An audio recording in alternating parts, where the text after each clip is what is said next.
Okay, we are live, Roberto.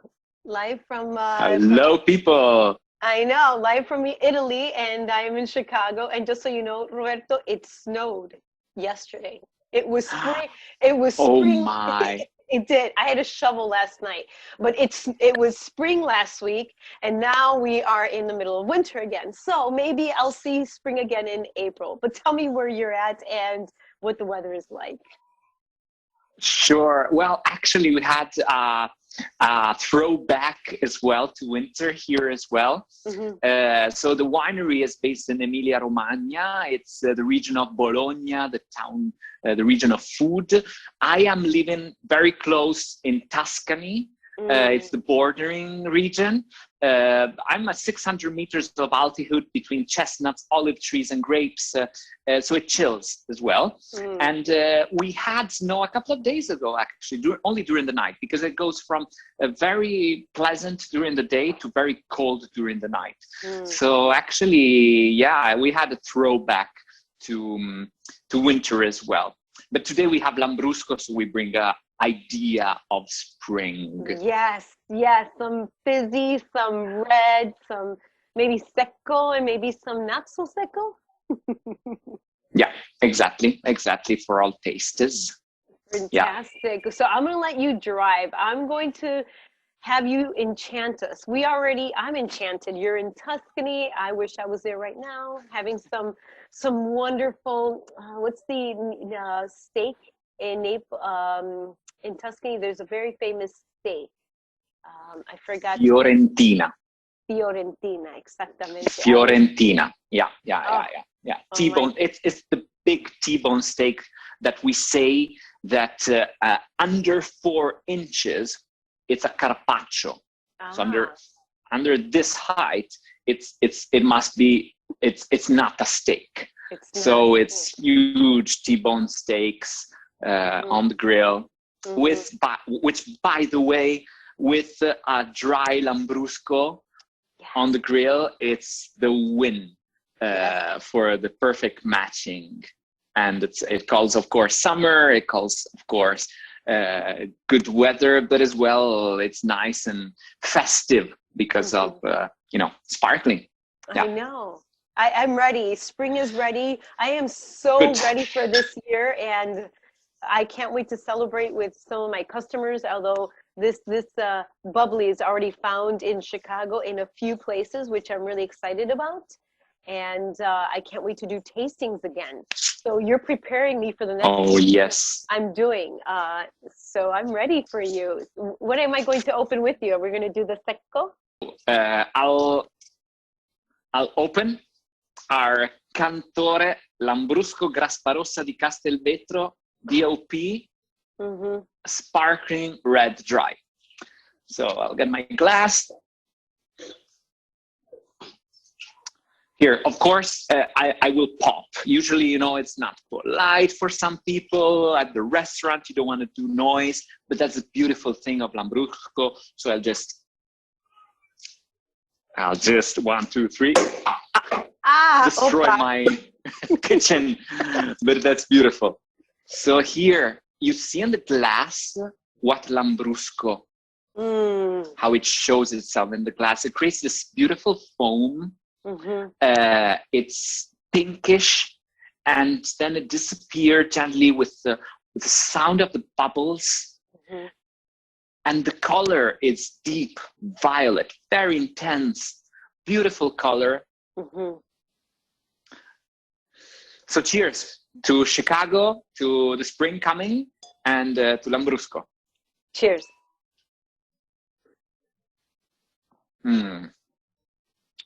Okay, so can I draw you a picture? So we are at the heart of Emilia-Romagna, a region which is famous. And I'm not saying the biggest region like Illinois, like the state of Illinois. Emilia-Romagna is a region. We don't have states, we have regions. But really, the province of Modena, you find Parmigiano Reggiano, prosciutto di Parma, you find aceto balsamico tradizionale di Modena, DOP. You find Lambrusco. It's a beautiful land to visit, and it's great for food and matching of Lambrusco. Mm-hmm. Now, we pair this type of wine, I said steak before, it's a perfect match with any type of lasagna, pasta. Typically, we drink it with tortellini in broth, with meat broth. Mm-hmm. Yeah, but as well in an aperitif with cold cuts as prosciutto di Parma, salame, coppa, any type of cheese as well. Oh yes, the Lambrusco will clean your mouth, because you can see what produces in your mouth. There's sparkles and a subtle tannin that grasps the molecule of fat, cleans the palate, and leaves you a sensation of freshness, of smoothness, easy to drink, leaves the fruit in the mouth. So that's the typical thing that we look into Lambrusco.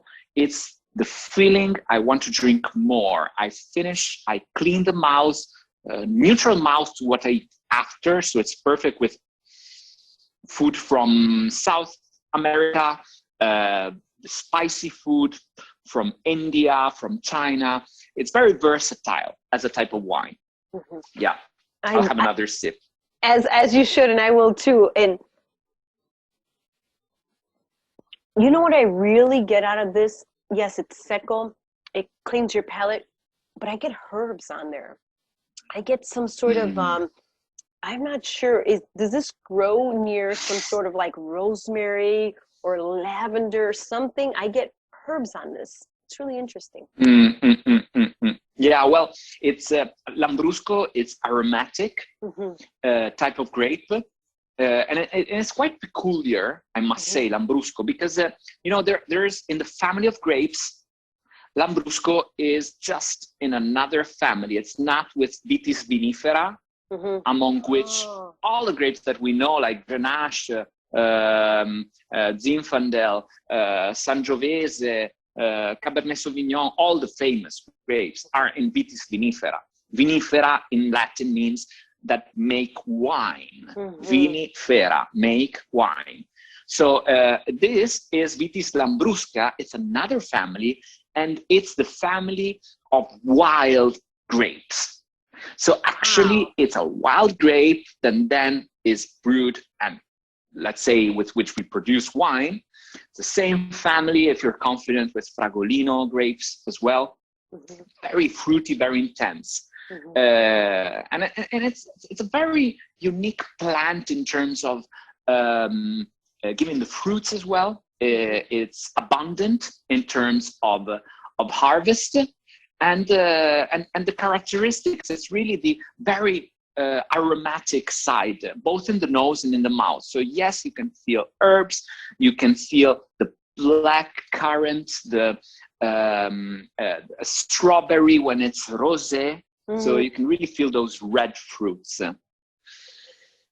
I definitely gather. So this picturesque scenery of the grape fields, I call them grape fields because I can imagine the abundance of how they go on. So tell me, this is how is it harvested, and what is the scenery like? Can you paint us that picture? Yeah, I will get a picture as well that I prepared. Give me a second, I will get it to you. Oh, I love this, Roberto. Let me drive this idea. So I said we are in Modena, right? So Modena, in particular, we are in this village over here, which is called Castelvetro di Modena. So Castelvetro di Modena is near Maranello. So Maranello, maybe you're not confident with the word, but in Italy, if you say Maranello, everybody knows, because it's the hometown of Ferrari cars. Ferrari. No way. Yeah. Oh. So when we harvest, we do hear, throughout the year, but when you harvest, you're outside, you hear the motors of the Ferrari, because it's 5 kilometers from where we are, Maranello. This is another picture of Castelvetro. It's a little town, and the surrounding area is formed by hills, We are at the base. There's Modena is flat in the Pianura Padana. It's a plain and in front that we have. And we are on the first hills going in the Apennini, the southern Alps of Italy that cross the whole line of Italy. The Alps are here, the Apennini cross the whole spine, we call it, of Italy. And we are here in Modena, at the north of Italy, in Emilia-Romagna. And so these hills are clay soil, most of it, green clay, white clay, and sometimes some blue clay, which give a little minerality as well to it, to the wines. And the scenery, so I draw you this picture. So you're with a Ferrari, okay? You're driving your Ferrari. You are in our hills in Castelvetro in October. October is still, you can get very beautiful weather in October still in our place. So you're driving, and at a certain point you say to your partner, you see over there those red leaves grapes. Those are Lambrusco grappa rossa, grappa stem, rossa red. So it is the name itself that tells that the stem gets red in the moment of ripeness, and as well the leaves get red. You can see in this picture that the stem is red, and the leaves turn red in the moment of ripeness, as I showed you in the previous picture, this one over here. So it's shining beautiful in the moment of ripeness of the grapes. Let's say it's a late variety, Lambrusco. So we have ripeness between September and end of October, depending on the season, the climate change. Recently, we went back to harvest in October, but in the last 10 years, the harvest went towards end of September, mid of September. So you see in this Castelvetro picture, this red leaves. This is the characteristic of the Lambrusco. So red stem and red leaves. So I invite you all to come for a pizza as well. Lambrusco and pizza are great match. In Modena, great moment.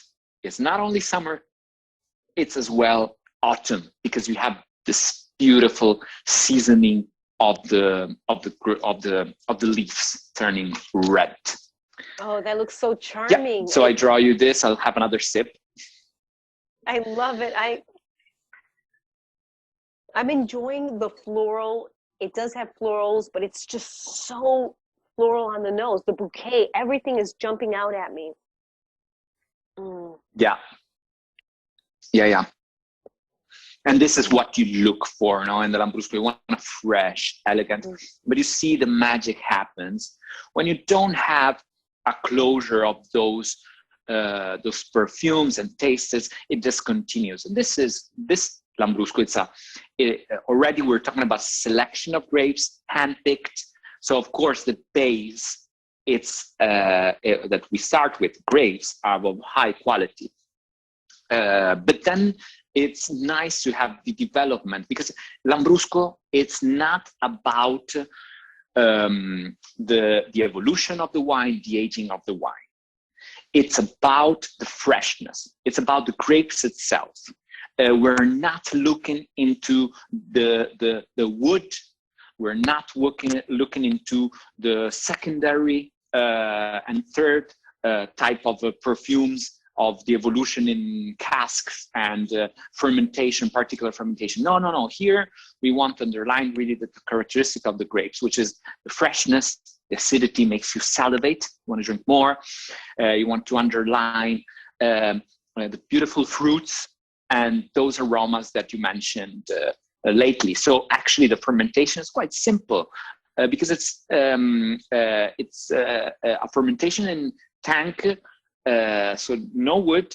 There's a passage in cement tanks that is very good for exchanging fast oxygen. Nowadays, cement got back into into the scenario of very high quality wines as well, like Brunello's, Amarone, or even Rioja or Bordeaux, because it has this fast passage evolution of the wine. So we have this evolution of the wine when it's in tanks, and then we have the fermentation to get the bubbles. Yeah. I find it so festive in the mouth. It just pops. It's clean, and it's, for me, I feel like it's like a hybrid. I get the red wine, which I absolutely love, but in those hot days of summer, you want the red wine, but you want it cold and you want it fizzy. So it's like a marriage. It's everything I want in a very hot summer day with red wine. So yes, yeah, absolutely. yeah, perfect. So I heard it's hand harvested, right? And so because on the northern part, I definitely get the bold red fruits in there, Roberto, but I also sense that because it's so fresh, I know there must be a shelf life. And I have to talk about that because I think sometimes most people love to, like, the idea of aging wine and say, oh, but this is not for that, right? Yeah. Very good to mention, Andrea. Thank you for mentioning. No, Lambrusco, it's not a bottle you want to keep and taste 3 years from now. You want the most fresh vintage. The wines that you have in now were produced in September 2020. Very fresh. That's the best case, because you want to have that freshness and fruitiness, the acidity. It has a shelf life. Let's say that in 2 years, it's good to consume. If it's well conserved, even more. But it's not the wine it's not a Rioja, it's not a Ribera del Duero, or things that you can guard in your wine treasury, let's say. No, it's something you want to drink. And in fact, it's nice. It's festive. You're right. It's gives the idea really of that, because it's not a wine that searches for the age. It's young, so you want to drink it young as well. Fantastic. And so now we have no, please. No, I'm excited because I think you and I are on the same path, because right now I feel that you might jump into the next one. Yeah, in fact, I was jumping into the next one because now we drank the dry, secco, which is a champion of pairing with food. The magic happens when you pair it with food. You can drink it as well by itself, and this is the dry version. Now, the sweet version that I take now with this beautiful label, the sweet version of Cantore is a sweet champion, because now this isn't the tradition as well, and it's not a wine that we invented for the market. It's a wine that we drink. We pair it with sweets. It's at the end of the meal, but it's a perfect aperitif as well. So now let's go into the wine tasting. So tell me, I do see on the label, because this one says amabile, and I love that word, and I love the way you say it. So you're gonna have to help us pronounce it. But what does amabile mean? Okay, so amabile, you pronounced it perfectly. Amabile, the literal translation is lovable. It means that it can be loved. Lovable, the literal translation. But again, I'm going to pop, hoping I'm not going to take out the lights in your home.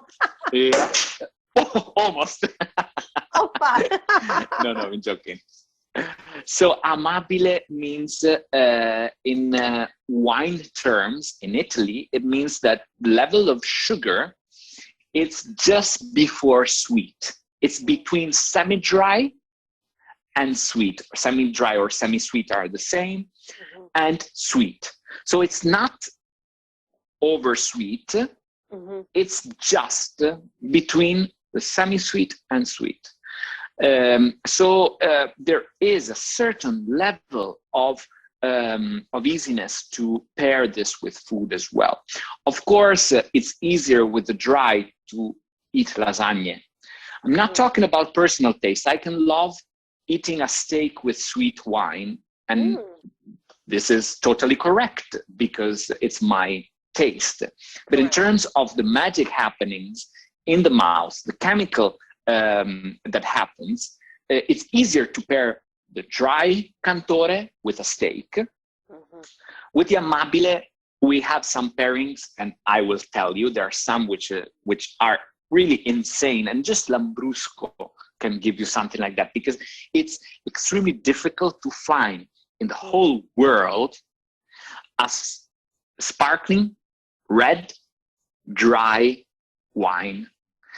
You find white sparkling, you find rosé sparkling, but red sparkling, it's not so obvious. And if you find a red sparkling, more than often is sweet. But here, no, we have both sweet and red and dry. So it's a very unique wine. I traveled the world and I found some wines from Australia that were sparkling red dry, very little denomination from Loire in France. Lambrusco is a huge thing. And it's typical. We're not looking into something for the market. It's really the origins, let's say. Wow. So I'll cheers to origins and to Lambrusco that got funky again in the US. Love this because it's a unique wine. Cheers. Salute. Salute. Salute means health. And God knows how much we need that nowadays. Well, this is giving us, yes, well, this is going to give us health, at least in heart. Yeah. In happiness. Yeah. Exactly. So cheers. In Italy, we say health. Salute. Salute. So, Roberto. So here, what are we looking into this glass? What are we searching for? We can feel that the notes on the dry here are pushed more in the nose thanks to the residual sugar. They're sweeter, they're more intense. And I can perceive that there's that red fruit, that bush berries that go towards marmalade. And I feel it even better when I drink. It envelops the mouth, it gets the whole mouth, beautiful sensation of freshness. That's what I mean. It's not over sweet. No, it's just, you can feel the balance between the acidity, freshness, again, makes you salivate, and the taste that goes and goes. I can still feel in my mouth. It's a beautiful sensation, and this is the magic of this type of Lambrusco, in particular, any type of high quality Lambrusco, because you don't want that the Lambrusco amabile sweet ends with that candy, strawberry candy, all sugar, and then the taste ends with a candy. No, you want to feel that marmalade, that red fruits. You want to continue to have that sensation in your mouth. And this is the magic of our Cantore Amabile. I'm really enjoying this for breakfast. I don't think my audience knows how early it is, but cheers. It's fabulous. I could see this with brunch. I could see this with quiche. I could see this going so well with even an omelet, like some sort of like mushroom omelet for me. But you're going to have to. Oh, sure. You've had so much experience with this particular Lambrusco Amabile. What have you tried it with that you know is like a game changer? What have you tried it with? Well, the moment in my life that it was my aha moment with this wine, it was in Taipei, in a very nice fusion restaurant of Chinese Italian food, Taipei. High level. And they cooked duck. They did a salami, homemade salami of duck, and duck with orange. That was the best pairing I ever had in my life of Lambrusco Amabile. The duck was really conquering all the palate and drying the whole palate. It's very it's very fat, no, but at the same time very dry, because it really hits and gets all the palate. You drink a sip of Lambrusco, the acidity, the freshness, the sparkle, and the tannin cleans totally the mouth. And at the end, you have a perfect sensation with the orange duck. Yes. Amazing. It mixed up perfectly with the red fruits, gave a long taste, and then it gave a clarity, a new sensation in the mouth. So it's really when the food mixes and gives you something more. It's not 1 + 1, but 1 + 1 makes 3. I don't know if you get I do. It's a whole nother world. So absolutely. I really am enjoying this. And you know, it's when you say sweet, because it's sweetness is relative, right? You were talking about it's subjective, the whole experience with wine.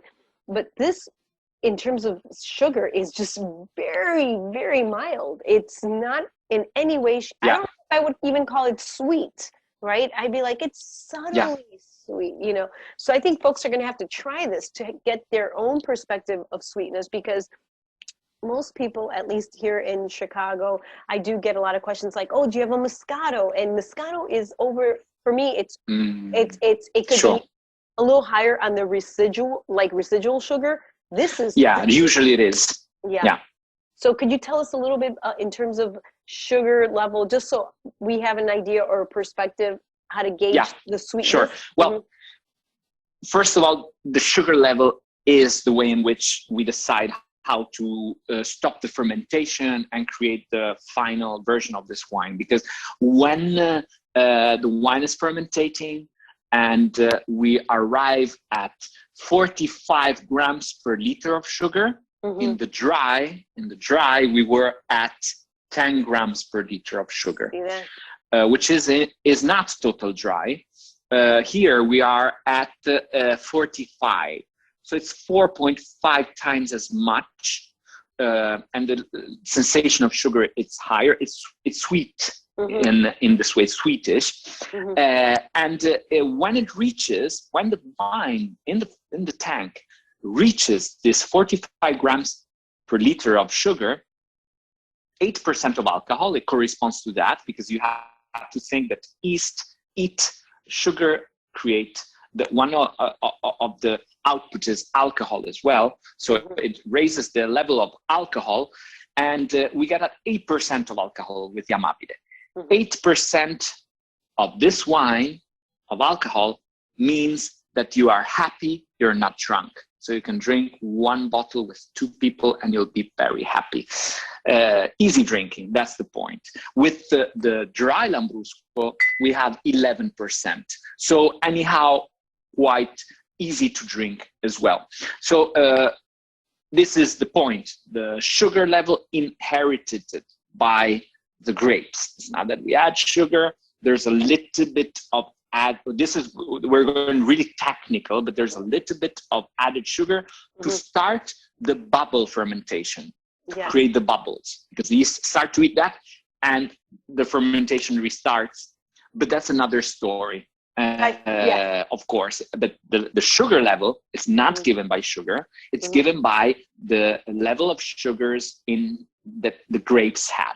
So that's what I mean. It gets to 45 grams per liter of sugar. We bring down the temperature to 0 Celsius, to freezing point, and the yeast stop. We filter and we have the already made wine.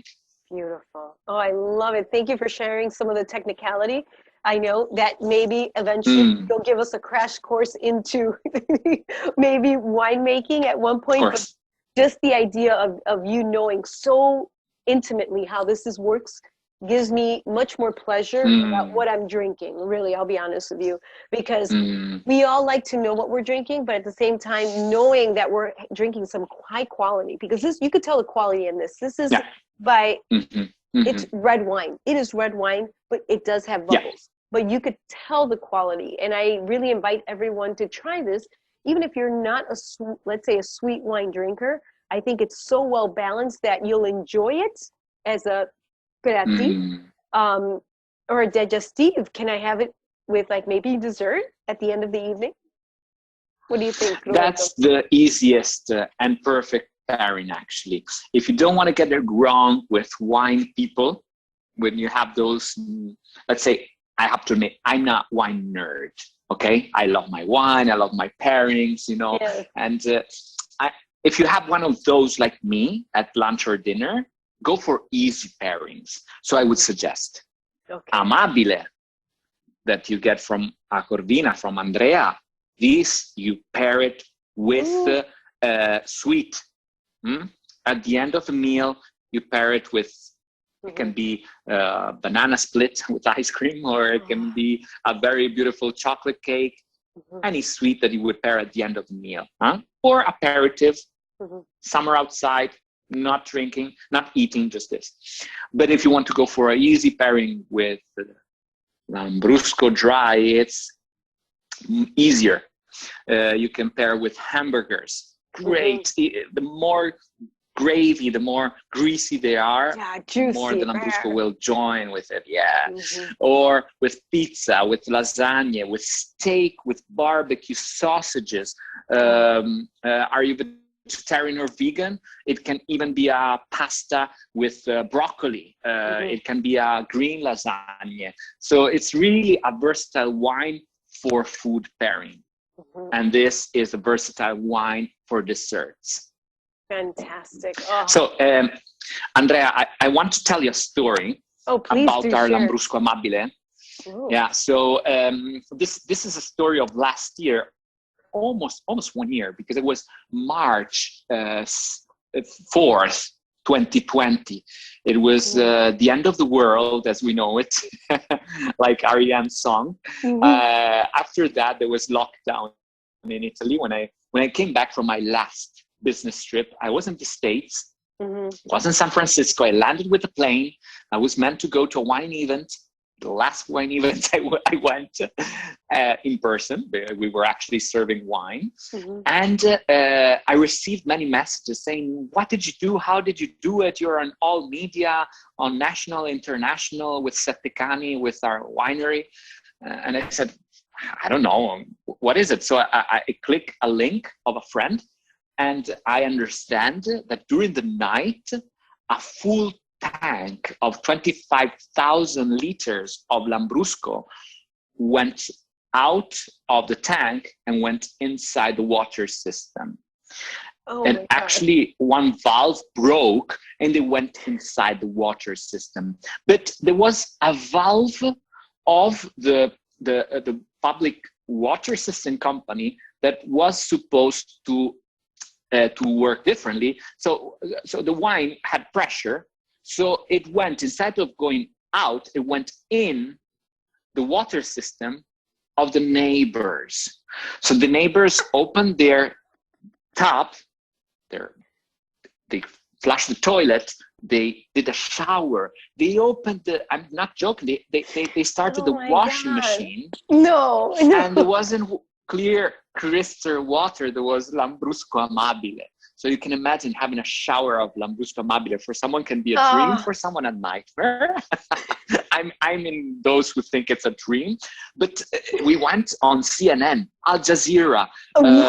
We went on Rai Uno, in China, everywhere in the world. Because, everybody was talking about the COVID pandemic. So there was paranoia around this. But this is funny news, So it went viral. Everybody, everywhere in the world. Of course, it was costly because 25,000 liters of Lambrusco, it's very expensive, but it repaid totally the advertisement that we had. Thanks to that, of course, marketing.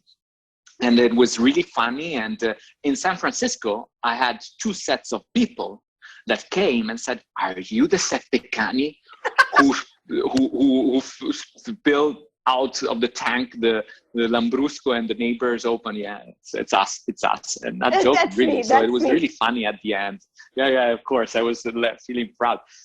Thanks God we were not sued from the neighbors, because that's not fun, It's very serious, actually. But it wasn't our fault. The Carabinieri came to check, and they understood that it was not our fault. It was a public water company. Nobody argued. Actually, we had a couple of people saying, can I bottle it? Because we called one per one the neighbors, asking, I apologize, it's not, you know, neighbors. But we said, no, please don't bottle it. We cannot. We can assure the So quality of it. that's a story. Yeah, that's quite a story that I have about this same Lambrusco. Oh my goodness! Well, I'm glad that Chicago has a little bit of this Lambrusco, and New York has most of it, as you probably already know, Roberto. But I think I'm going to end this wonderful Zoom meeting. I cannot see you in person. The last time I saw you was a year ago in New York. So, Roberto.